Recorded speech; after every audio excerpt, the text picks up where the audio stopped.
नमस्कार दोस्तों, चैनल में आपका स्वागत है। बगैर देरी के कहानी को शुरू करते हैं। भलाई का फल।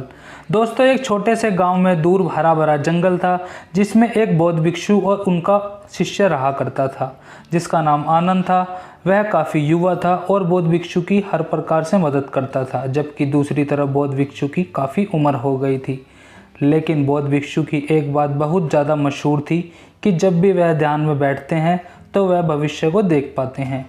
एक दिन की बात है, जब वह रात में ध्यान कर रहे थे तो उन्होंने ध्यान में आया कि उनका प्रिय शिष्य आनंद उनके साथ ज़्यादा दिन तक नहीं रह सकेगा, क्योंकि उसकी आने वाले 8वें दिन में मृत्यु हो जाएगी।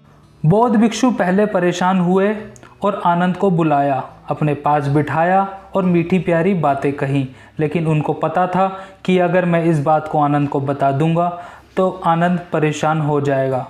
बौद्ध भिक्षु ने आनंद से कहा, अपने परिवार से मिले हुए काफ़ी टाइम हो गया है, जाओ मैं तुम्हें अपनी अनुमति के साथ भेजता हूँ।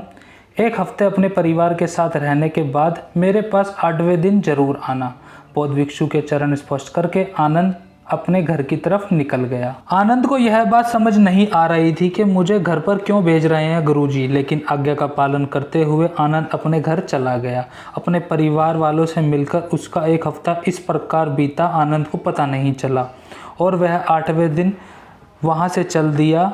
जब वह गुरुजी के पास आ रहा था तो रास्ते में चींटियों का एक हील था जिसमें लाखों चींटियां थी। उसमें काफ़ी सारी चींटियां हील के अंदर जा रही थी और काफ़ी सारी चींटियां बाहर आ रही थी, जबकि काफ़ी चींटियां एक दूसरे से टकराकर अपने रास्ते को बदल रही थी। इस नज़ारे को आनंद बहुत तसल्ली से देख रहा था और इसका आनंद ले रहा था।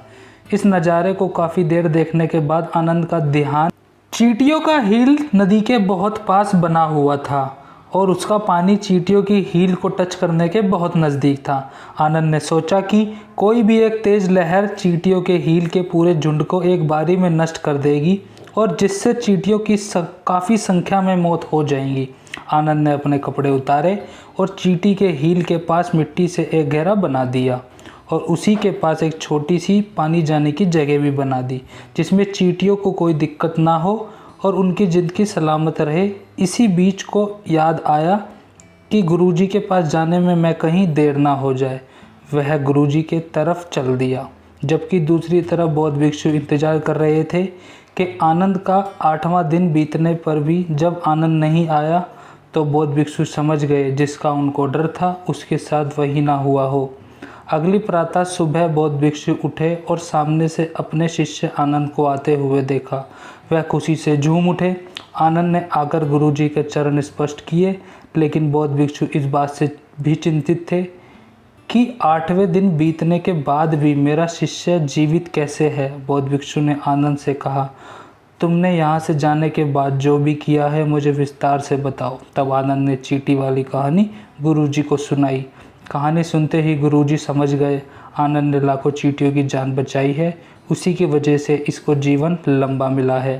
कहानी सुनने के बाद गुरुजी के मुंह से अन्यथा एकदम निकला, करम लौट कर जरूर आते हैं। आनंद इस बात को गहराई से समझ गया।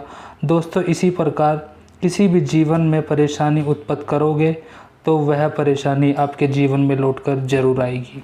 ऐसे ही जानकारी के लिए दोस्तों चैनल को सब्सक्राइब करें, बेल आइकन दबाना ना भूलें। मिलते हैं नेक्स्ट वीडियो में ऐसे ही।